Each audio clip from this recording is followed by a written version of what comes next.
Hello everyone, I am Dr. Amit Chawla. I am practicing pediatrician in Kanpur. I am practicing for around 15 years. Hope you all are safe at your home.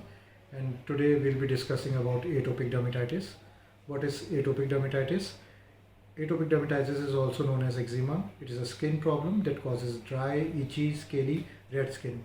It can affect infants, children and even adults. So what are the causes of atopic dermatitis? Although the cause of atopic dermatitis is not completely understood, genetics appears to play a strong role, and people with a family history of atopic dermatitis are at increased risk of developing the condition. In most people with atopic dermatitis, there is genetic abnormality in the outermost layer of skin, which is called the epidermis. The epidermis is the first line of defense between the body and the environment. When the epidermis is intact, it keeps environmental irritants, allergens, and microbes from entering the body and prevents the skin from losing too much water. In people with atopic dermatitis, the barrier is less strong and more permeable. Despite popular belief in children, dermatitis is rarely linked to food allergies. If you think your child might have a food allergy, you should consult an allergic specialist for evaluation. So, coming to the symptoms of atopic dermatitis, most people with atopic dermatitis develop their first symptom as children before the age of 5.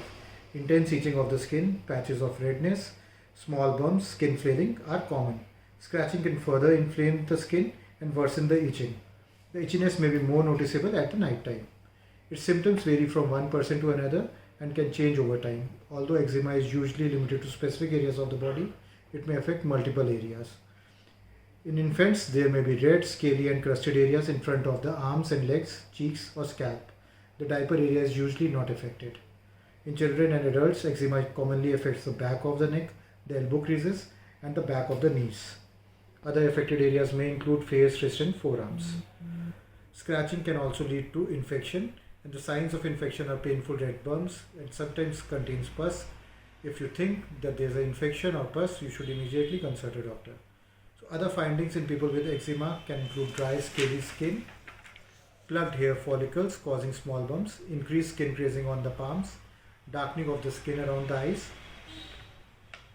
So how do you diagnose atopic dermatitis? There is no specific test used to diagnose atopic dermatitis. The diagnosis is usually based upon medical history, symptoms and physical examination.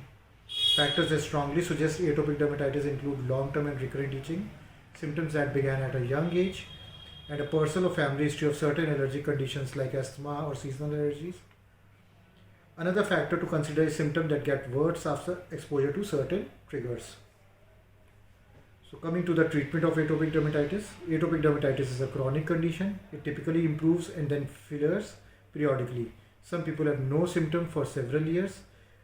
It is not curable, although it is possible to control your symptoms with a variety of self-care measures and medications. So many people with atopic dermatitis can initially be treated by their primary care provider.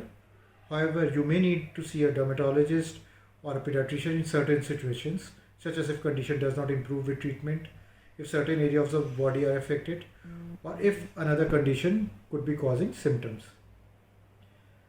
The most important thing is to identify the triggers and eliminating factors that aggravate your symptoms to control the symptoms. Possible triggers may include cold or dry environment, sweating, anxiety, and rapid temperature changes. Exposure to certain chemicals or cleaning solutions including soaps and detergents, perfumes and cosmetics, dust, sand, cigarette smoke may be the triggering factors. Keep baby skin hydrated with emollients. Bathing to be done with lukewarm water followed by applying emollients to prevent skin to dry out. Unscented mild soaps are preferred. Hot or long baths more than 10 minutes should be avoided. Wet dressings can be done. Wet dressings, wet wraps help soothe and hydrate the skin, reduce itching and redness, loosen crusted areas, and prevent skin injury due to scratching. If the itching is making the baby anxious or depressed, then you should talk to your healthcare provider. There are other treatments also which could be helpful. In case of any medical emergency, you should not continue the home treatments. You should consult your dermatologist or pediatrician. Thank you.